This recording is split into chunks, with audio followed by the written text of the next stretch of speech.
An unsurpassed, penetrating, and perfect Dharma is rarely met with, even in 100,000 million kalpas. Having it to see and listen to remember and accept, I vow to taste the truth of the Tathagata's words. Good evening, everybody. Good evening. So tonight we're going to look at chapter 19 of Ben's book, the chapter that's entitled The Ocean Mirror Mind. And the line that this is a commentary of in the Song of the Dharma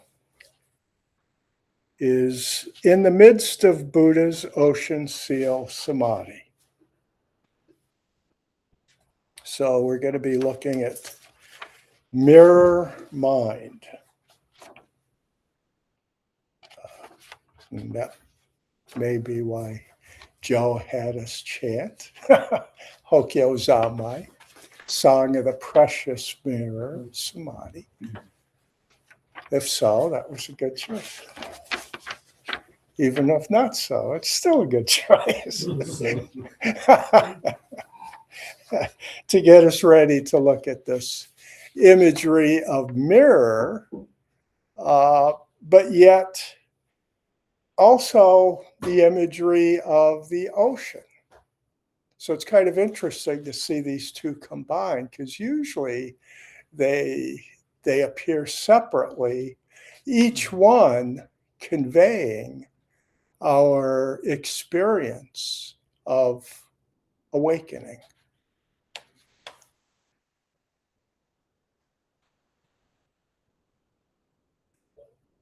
So Ben begins early on in this chapter by talking about how the ocean mirror meditation bears the seal of authentic awakening. So, and I know there was discussion before we got started tonight among early arrivals about the Buddha and talking about the seal of awakening and the fact that we should not be depending for that seal upon, what we read, what we've heard, those types of things. Rather, it's something that has to actually appear within us with clarity. We have to see it. So this is unlike so many other religions that are based on a doctrine that's handed down. There are plenty of teachings here, but all of these teachings are geared towards helping us to experience this spiritual truth that's being depicted by Ocean Seal Samadhi. We have to experience that for ourselves.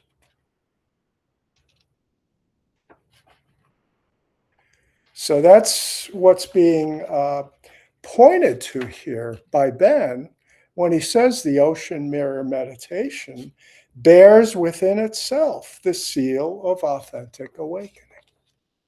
It already has that seal. And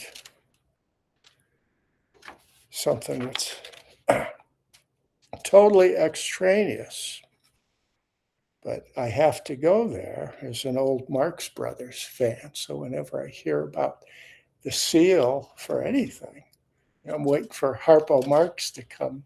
Where's the seal? There was a document. Where's the seal? Here comes Harpo sliding across the desk with an actual live seal. Here's the seal. So unless you have Harpo around to deliver the seal, it depends on you. you provide the seal. Or we might say the ocean mirror, as it manifests within us, provides that seal. Could you say a little bit more about the meaning of seal here? It's the authentication. So in the Marx Brothers film, I think it was horse feathers, and they had this document, but is this really authentic? Can they act upon it? Where's the seal? And that's what. So in the sense of a Chinese seal on a document. Right, right. I wasn't sure it had that same meaning. Yeah. So, for instance, in Christianity, the seal would be, where is it in Scripture? That would be the seal, the authentication.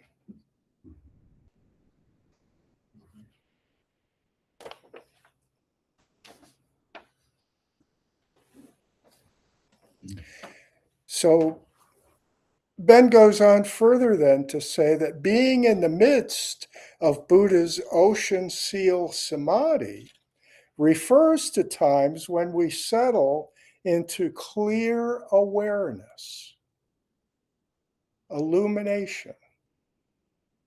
So we're also pointing forward to Hongzhou, which is remarkable. I mean, not remarkable at all, because it's all Dharma. It's one Dharma. But to understand that this ocean seal samadhi is referring to the times when we settle into clear awareness through, of course, our practice of, for Hongzhou, silent illumination, or Zazen, as Dogen terms it.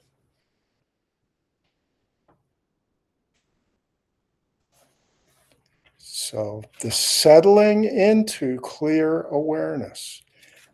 Because keep in mind, the line from the song of Dharma nature is Buddha in the midst of Buddha's ocean seal samadhi. So we're talking about samadhi, concentration, absorption. That's where clarity occurs. And we just talked about this past Saturday in terms of the oneness of the silence, which points to samadhi, and the illumination. So silent illumination is just pointing to one phenomenon, but we can see it from these two aspects of silence, and from that arises illumination, which is this clear awareness. Clarity is a real important part of seeing Dharma nature, our nature and the nature of all things.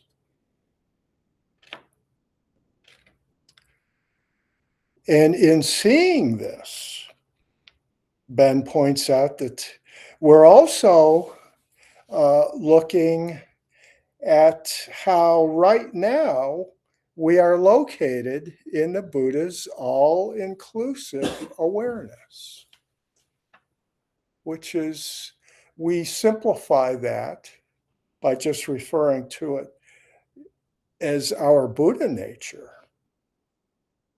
That's why we are located in the Buddha's all-inclusive awareness. So we are that. Or in the Hindu formulation, that art thou. You are Buddha. And through this clear awareness within the ocean seal samadhi, we can see that.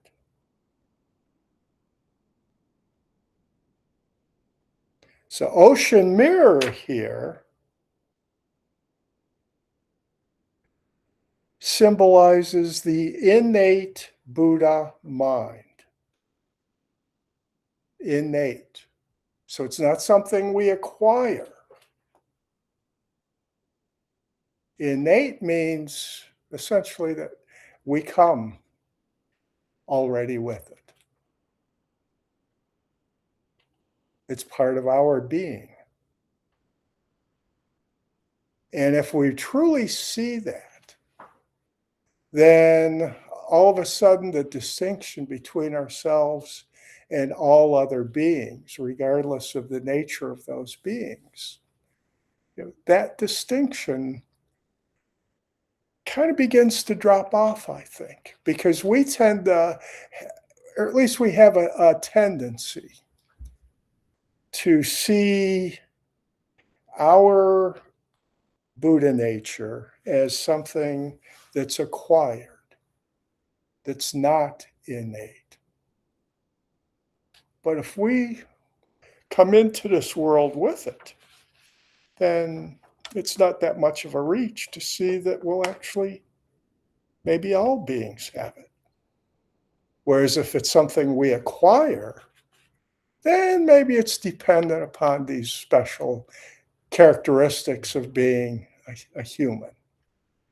So we can begin to take some comfort maybe in how distinct we are.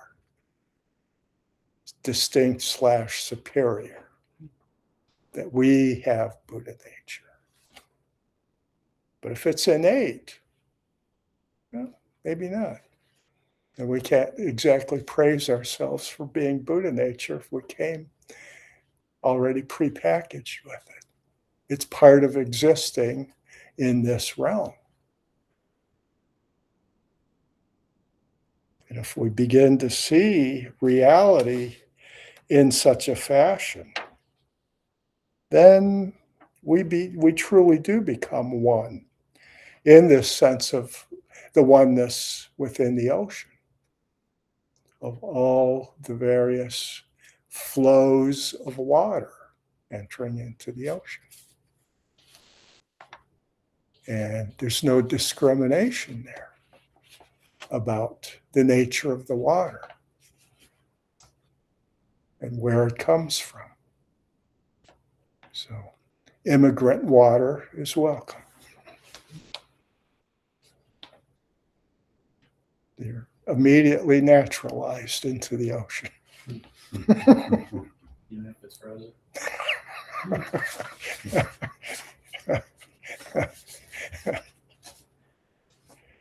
So it's a wonderful way of seeing the world that we live in. The sense of ocean samadhi, where we merge with the water as opposed to the wave. It's the same basic idea here, except now we're talking about ocean relative to all the sources of the water in the ocean. But yet, since this is YN, interdependence, and I like to draw out the complexity of the whole thing, that we can't just settle there. Because now understanding the flow of water throughout this planet, the ocean is impermanent. And the water from that rises up, forms clouds, which then results in precipitation, and the water enters back into circulation again. Some of it falls directly right back into the ocean. Some of it falls into other bodies of water, which then do their thing and circulate until they end up in the ocean. Some of it ends up in aquifers underground, which is actually where streams and rivers have their source commonly, is actually from what's under the ground. So the actual circulation of water is kind of another way of seeing Indra's net. It's the water that's wholly reflecting all the other water on this planet. And it flows throughout, just like the light from the jewels in Indra's net. So we can kind of see with this metaphor the richness of the Huayan view of interdependence.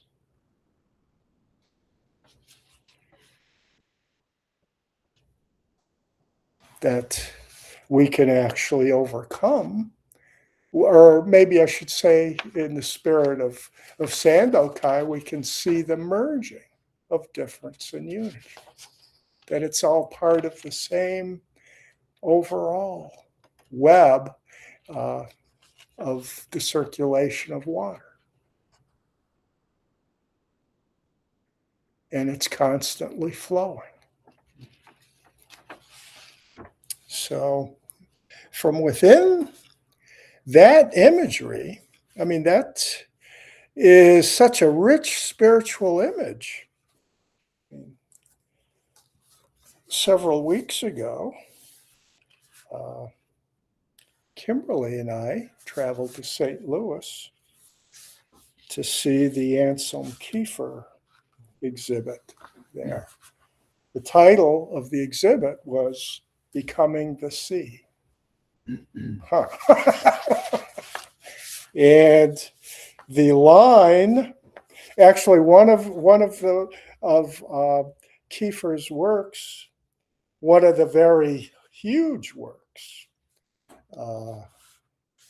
was titled Für, German for Gregory Corso, who is one of the beat poets. And it's at the top of that painting, Kiefer had scrolled in a section of one of Corso's poems that reads this way: Spirit is life, like a river, unafraid of becoming the sea. Relate that to what we're looking at here. Spirit is life, so it's in motion. Kind of one of the hallmarks of living things there. They move. Like a river, unafraid of becoming the sea. Unafraid. So this dropping off of self. The river gives up its sense of a separate self in order to enter into, if it's the Mississippi, entering into the Gulf and entering into the oceanic flow. So there's no sense of self. Can we see ourselves through the practice in such a way as Gregory Corso is laying out here? And I think it's the same realization, understanding that we're talking about here from Ben's book and from the Huayan teachings.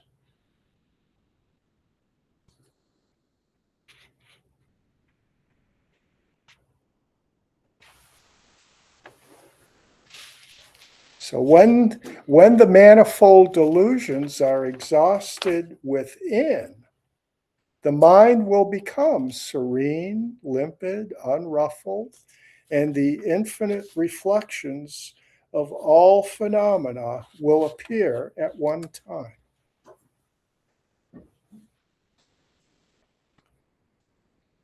So the exhaustion of delusions.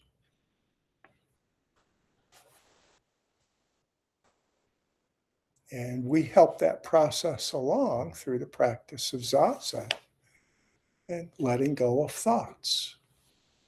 Because that's how our delusions are presented to us, is in the form of thoughts.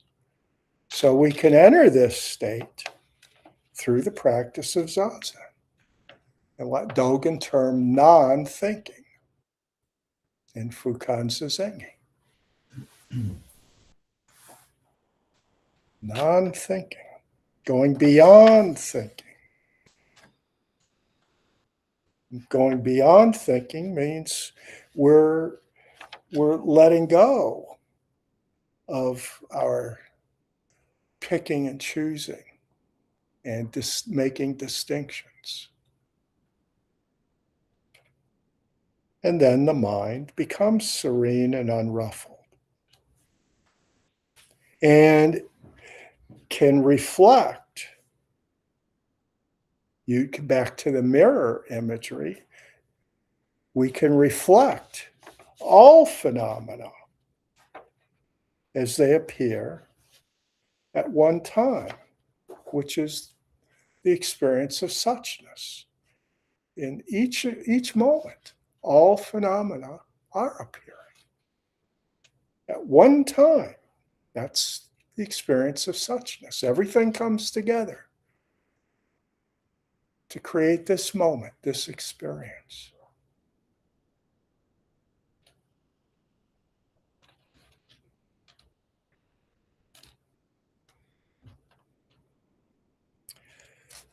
So Ben, using the ocean waves as the metaphor here says, this can be compared to the stirring up of ocean waves when the wind blows. So we don't have an ocean, but we do have a lake, a pretty great lake, in fact, even if it's not an ocean. So we can go, and I have occasion sometimes to walk along the lake. And even on windy days, if I feel secure enough that I'm not going to get tossed into the ocean prematurely.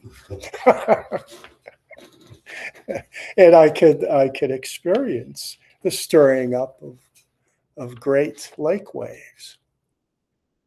And it's a powerful image. It certainly is. And there's subsidence when it stops. So if I go the next day and the wind's no longer blowing, because this is Cleveland after all, so weather's been known to change every once in a while.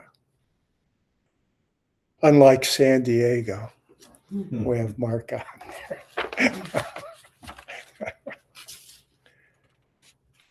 So when it subsides, leaving a calm surface where all reflections may be clearly seen. So if you happen to be out on a boat and look overboard, you can see a nice clear reflection, making this a wonderful metaphor for how we see things in the stillness of samadhi, the precious mirror samadhi.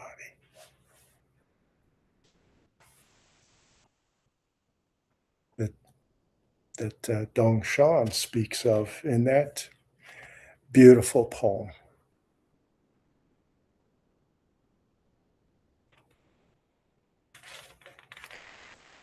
So ocean seal, Ben goes on to say, is an absorption, which is another term for samadhi, absorption, being absorbed in something. It's an absorption on the storehouse of purity.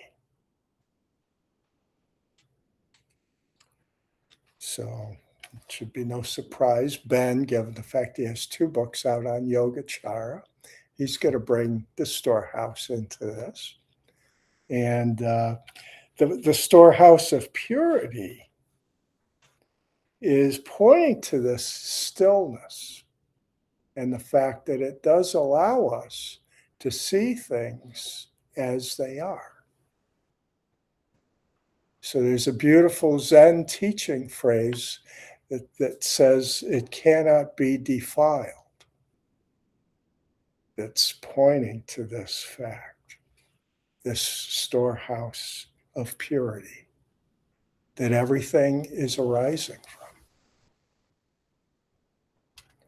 So the Yogacara teachings on the storehouse consciousness are about an unconscious process, Ben says, whereby our actions plant seeds for what we will experience and where those seeds bear fruit.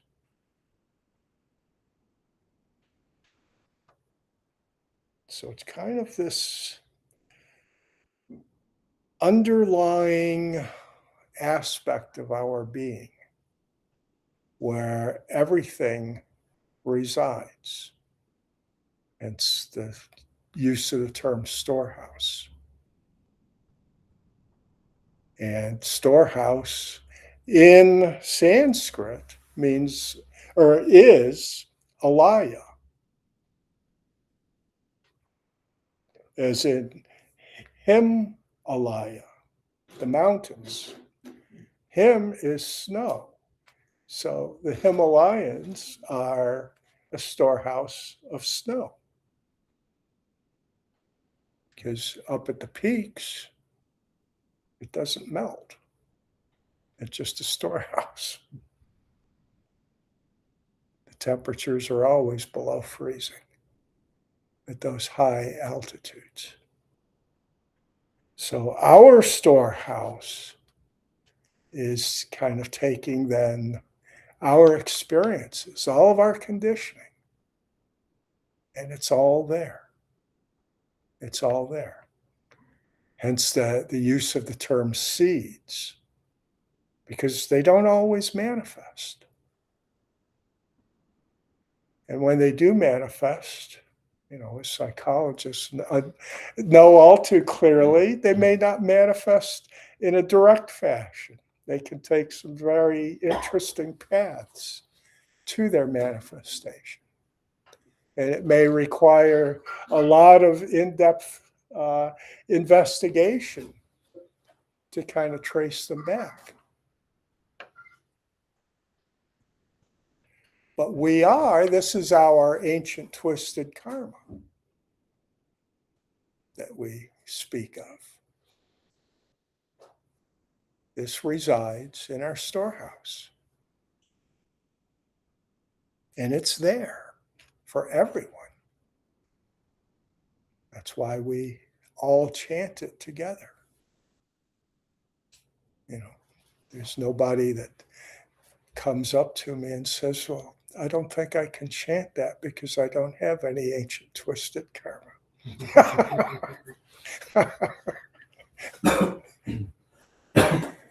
I'd have to have an interesting conversation with an individual that made that kind of a statement. But I guess you could imagine somebody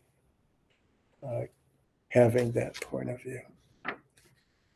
So we all, within our storehouse consciousness, have our package of ancient twisted karma. It's portrayed by other religions in different ways. Christianity is the one most of us are most familiar with. So the fall of man, which was all of humankind. There was nobody that could get off from that one either. Everybody was subject to the new conditions following the fall. So we are all subject to the ancient twisted karma.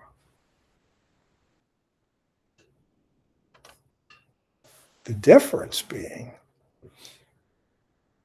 this sense of the storehouse of purity. So that within that ancient twisted karma, actually there's purity. Samsara, nirvana.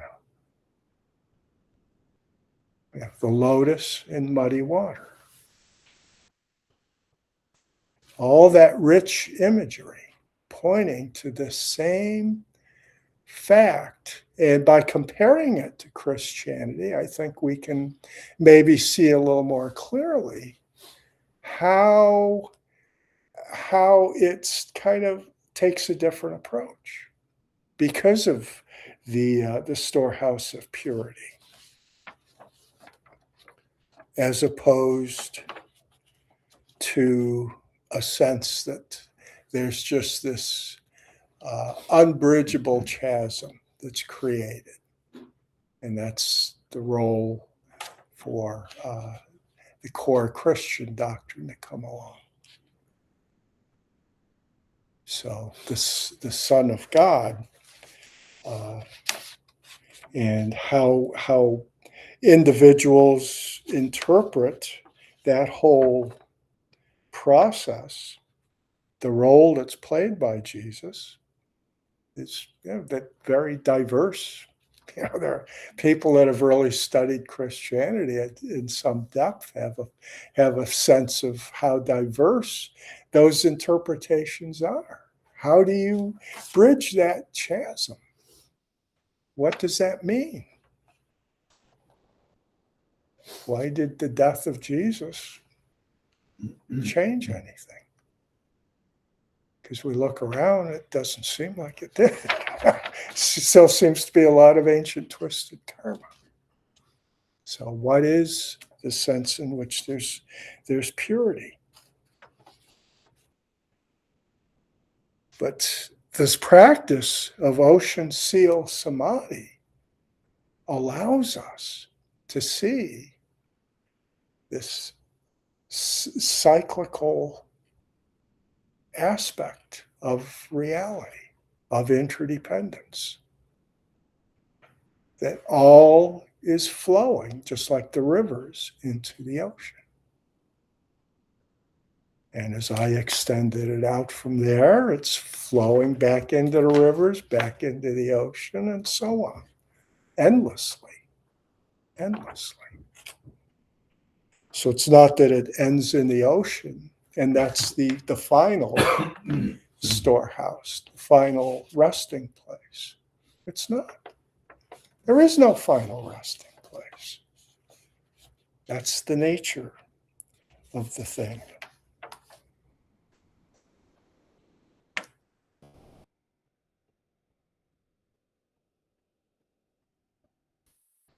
So back to our storehouse consciousness. It's an unconscious process, Ben explains, whereby our actions plant seeds for what we will experience and where those seeds bear fruit. So our experience is the fruit of previous seeds. A core teaching of the Buddha was about cause and effect. Everything has a cause. So our experience is the fruit of previous seeds. That's where we find the cause. This process is the cause of suffering.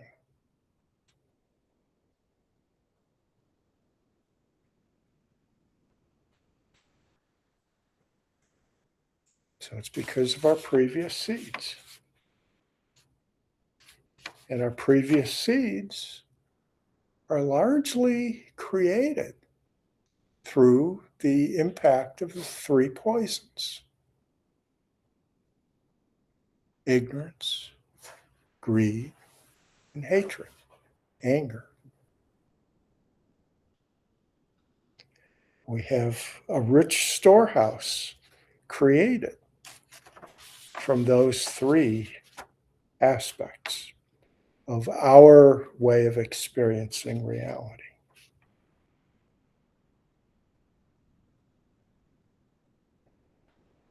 But, and this is the teaching that's being presented to us in this chapter, all things are nirvanic, or we maybe just say all things are nirvana in nature. So all things are Buddha nature. That's what Dogen would say, which I like his wording much better. But that doesn't originate with Dogen. I mean, back at the time of the Huayan teachings, there's a very important Mahayana sutra, the Nirvana Sutra. And that sutra, its core teaching was that all beings are Buddha. Every being. So this is another Mahayana teaching that's pretty become commonplace at the same time as Huayan, at the same time as Yogacara. So we have all these kind of ways of seeing reality being given birth within a few centuries of one another and starting to intermingle.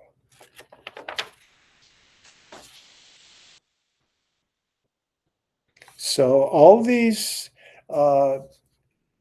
previous seeds born of the three poisons are nirvanic in nature.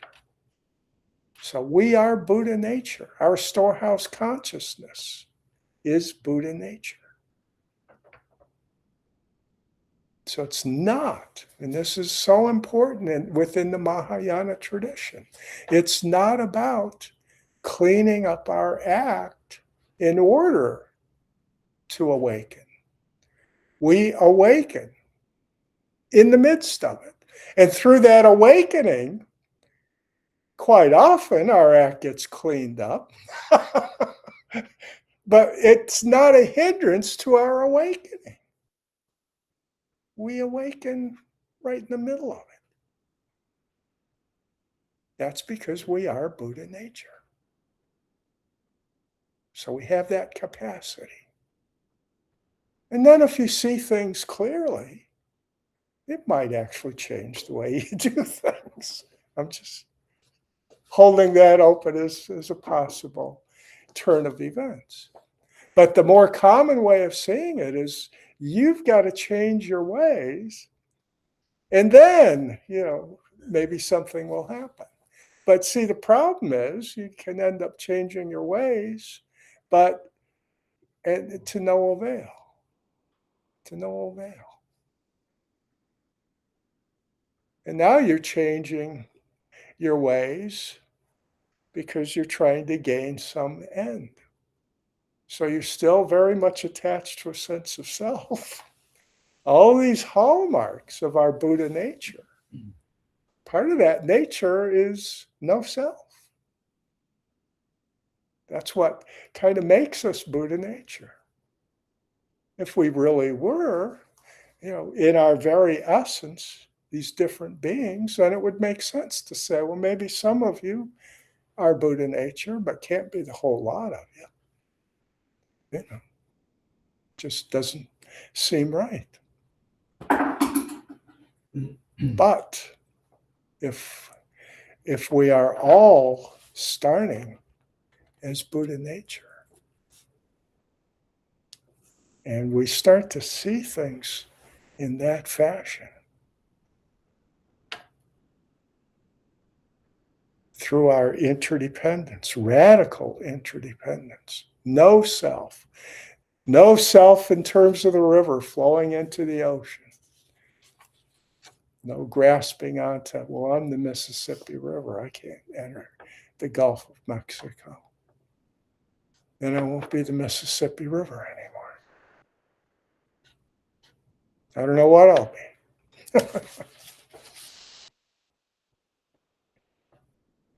not knowing, just being present in this moment where we find ourselves, being at home wherever we are.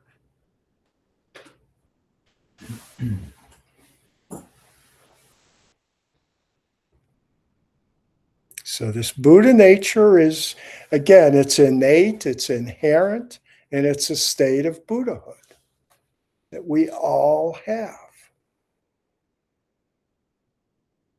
Buddha, remember, just means awakened.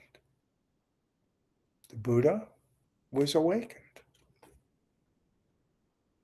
So we have that state. We can wake up right here and now, regardless of whatever the situation is we find ourselves in. We can wake up.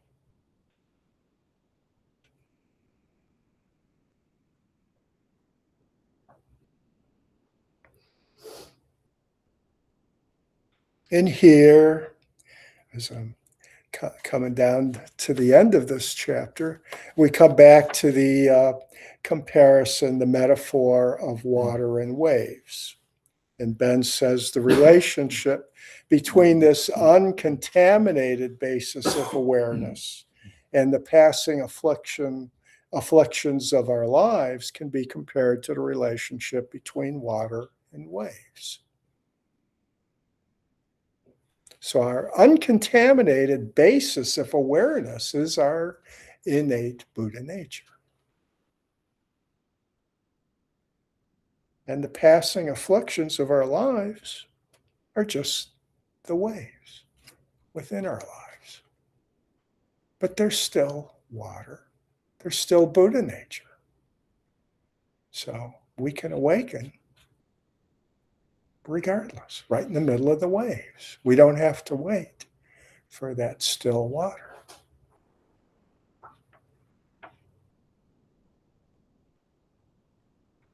In fact, in an interesting way of seeing this is that because we did look earlier at silent illumination, to use Hongzhi's terminology, that the great aid to our practice from becoming settled. And what we see through the illumination is that actually that tranquility is always there. It's always available, even in the middle of the waves. And here you think of, there are stories like the person in a boat who actually is a calm presence in the middle of very choppy waters. And that presence actually helps others to settle in the middle of the waves. So demonstrating that it is possible to maintain serenity. Of course, Ben is often in his book referencing his getting out in the political arena, participating in protests, and practicing this basic truth there of being that steady presence in the midst of the turmoil that's going on in our society. So he's, in his way, embodying this and sharing with us, scattered regularly throughout his text, examples of that. And I think that's exactly what we're looking at here.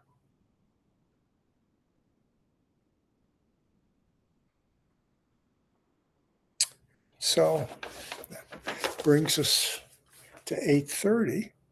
Right on the button. So I'm going to bow out because I've presented what I wanted to this evening and open it up for any thoughts or questions you might have.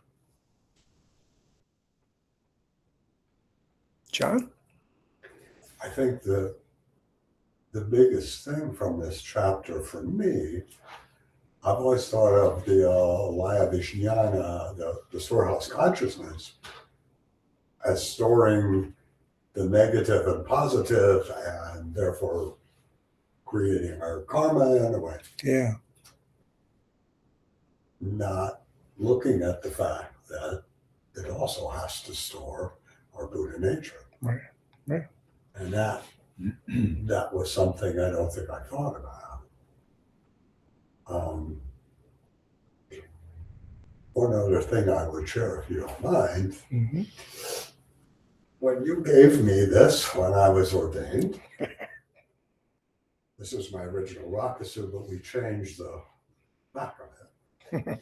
And the quote that's on the back is, the Buddhas and ancestors have always taken up water as their own body and mind, their own thinking.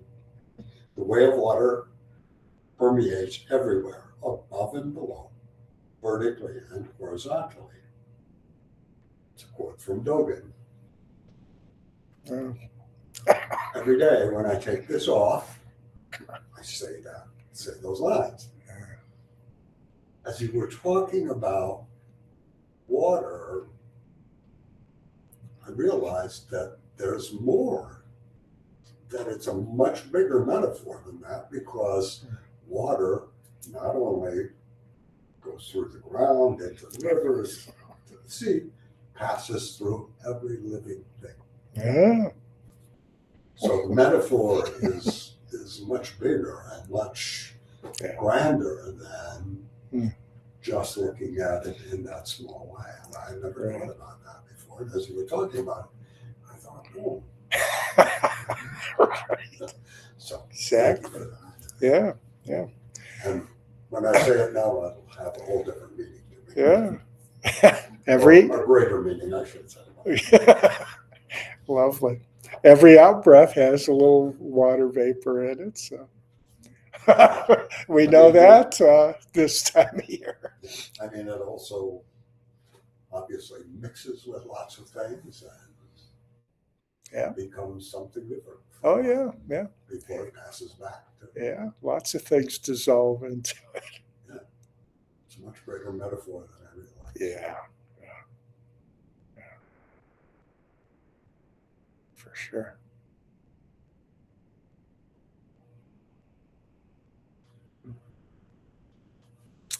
All right. Anything else?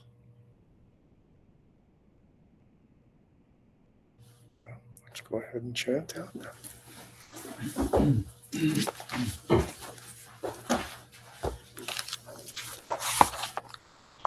I vow to myself and to each of you to commit myself daily to the healing of our world and the welfare of all beings, to live on earth more lightly and less violently in the food, products, and energy I consume, to draw strength and guidance from the living earth, the ancestors, the future generations, and my brothers and sisters of all species, to support others in our work for the world, and to ask for help when I need it, to pursue a daily practice that clarifies my mind, strengthens my heart, and supports me in observing these vows. All right, so we'll be back here on Saturday. I think it'll be safe to make the trek here Saturday morning. Later in the day, I don't know. Maybe not. But we should be good, and we'll swing back to Hongzhi again.